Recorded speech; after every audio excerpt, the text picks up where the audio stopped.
السلام عليكم ورحمة الله وبركاته، حياكم الله جميعا. قناة ميدي آن تاع الذكاء الاصطناعي تاع القمح نتذكروها. راني درت لكم في العنوان: المغرب يخرج العيب لفرنسا ويدافع عن الجزائر بعد قضية صنصال.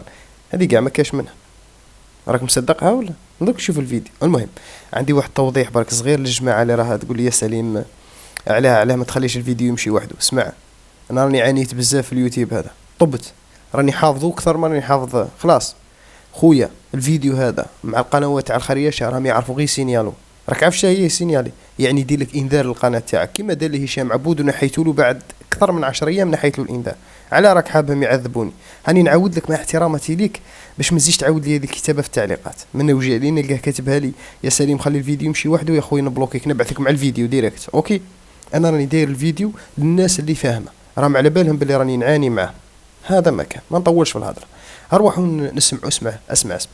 لا الشتاء لفرنسا. اسمع. صوت يعلو فوق صراخ الصمت.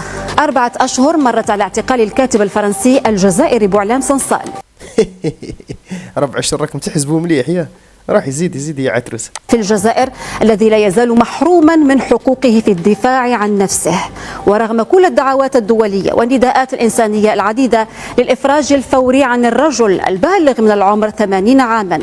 لا رانا نستناو في الدعوات خندريشه 6 حساد تاعكم، رانا نستناو في الدعوات ثاني. مازال غير هو ما هدرش، العالم كاع هدر. خاصة أنه يعاني من مرض السرطان، فإن السلطات الجزائرية ترفض التراجع عن قرارها. أين صنصال؟ سؤال يتصدر التغريدات والمنشورات.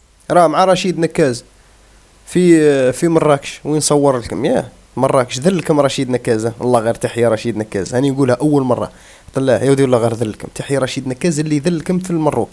شراد يتردد على ألسنة المثقفين الصحفيين وحتى المواطنين العاديين من الجزائريين الذين يرفضون تجاهل هذه القضية.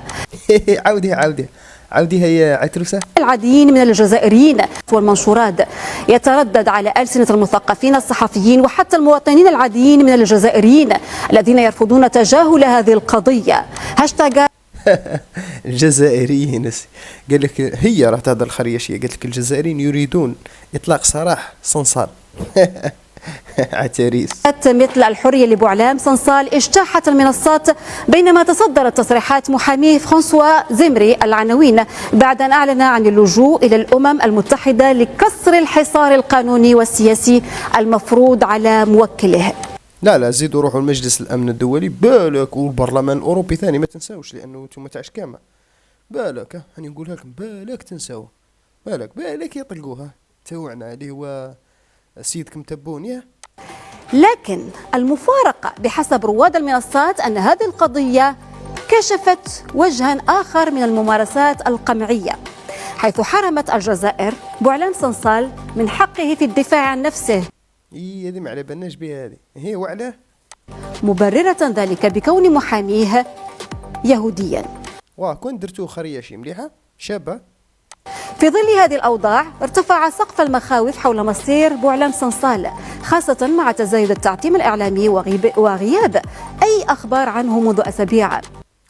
نبلغوكم خريشة، عيطوا لجحا السادس تاعكم نعطوا له شوية معلومات باش يعطيها لكم يا. وبينما تتصاعد الأصوات المنادية بالإفراج عنها، يتجه المحامي إلى الهيئات الدولية في خطوة تصعيدية يراها البعض قد تحرج النظام الجزائري. قد تحرج يعني بعيدة، يعني النظام الجزائري مش راح يسمع بالأمم المتحدة ياك. مجددا على الساحة الدبلوماسية. الله يذلكم الخريش أكثر ما راكم مذلولين، الله غير ربي يذلكم. ما نروح نزيدو نشوفوا الفيديو دوزيام. شوف معي هاو الفيديو دوزيام. شوف شتو واحد شكام تاع فرنسيين، شتوه هاي قدامك. وعاد وزير الداخلية الفرنسي برونو غوتايو برد تدريجي ضد الجزائر، بما أن الجزائريين حسب قوله لا يحترمون اتفاق عام 94 تمهم أخبارنا المتعلق بتنقل رعاياهم في فرنسا، متوعدا بالانتقال من الأقوال إلى الأفعال.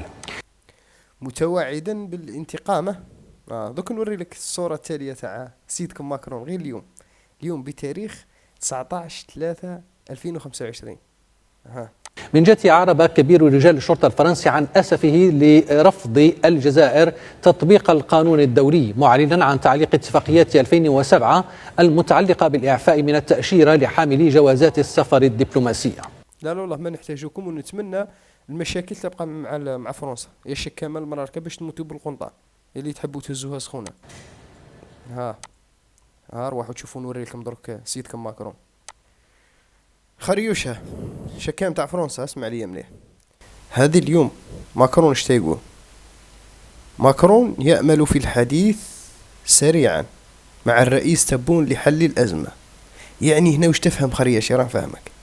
الرئيس تبون راه مسكر التليفون وراه دايلو مود افيون، يعني ما كاش كاع الريزو. تعيط ليش كاع مانيش محتاجك، ما كانش. جيت تحكي لي عن مشاكل واعاده العلاقه والو. لازم حتى يرجع ماكرون وحده. انا قلت لكم واحد الوقت، قلت لكم ماكرون يرجع وحده. شفت هذاك الخطاب اللي داروا لكم عندكم في البرلمان تاعكم المروكي يا ولادو؟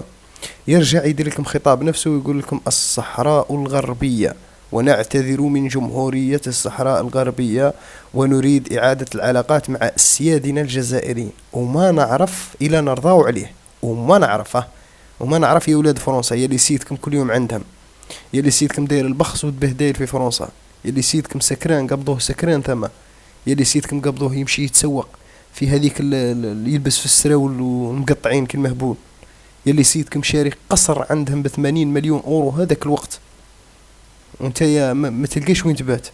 روحوا جيبوا فساد الرئيس تبوني لا قدرتوا، روحوا جيبوا شنقريحة عنده سكنة ثم شقة ولا ما عندوش.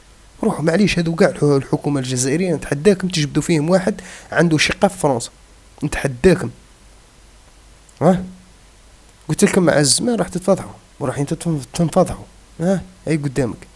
ماكرون يأمل في الحديث سريعا مع الرئيس تبون لحل الأزمة. يا جدكم وانت يا شكام خارج لي بقنوات تاعك ضد الجزائر، وتشكم وكصنصار راح نطلقوه، ما نطلقوش، يموت هنا ما نطلقوش والو. روح جيب الامم المتحده، جيب برلمان الاوروبي، مجلس الامن الدولي، وش بغيتو سيدكم ترامب، جيب اللي حبيتو. قال لكم تزيرينا وديلا راني قاعد. ديجا رمضان اصلا تبوني سكر التليفون، رمضان يسكروا تبون. لا اودي يغلبوا شويه رمضان وما يبغيش يخلط، قادر الجزائر يدخلها في حرب نورمال، ما عندوش مشكل الكل مع فرنسا. وحنا ثاني راه ما عندناش مشكله هذا باش نتفاهموا اخرياش. لا ما عندنا. انت اللي عندك مشكله، تعرف شتا هي مشكل؟ كاش ما تنوض حرب الجزائر مع فرنسا، كاش ما يطير لك تامورسو من الجهه الغربيه، تحلم في المنام ما تديهاش. بالعكس الا ناض الجزائر مع فرنسا دير في حسابك باللي ديناكم في الطريق. تعرف علاش؟ اللي عندنا اراضي الحقه تاعنا باش نرجعوها من وجده حتى الواد ملويه، هذه كاع تاعنا. فهمتني ولا ما فهمتنيش؟ ايوه. مالا ريحوا عقلنا خريشة، ريحوا اللحاسين بعيد على الجزائر. اوكي، هذه الجزائر هذه بلد الاسياد، هذه بلد الاسياد الهيشر. فهمتوا؟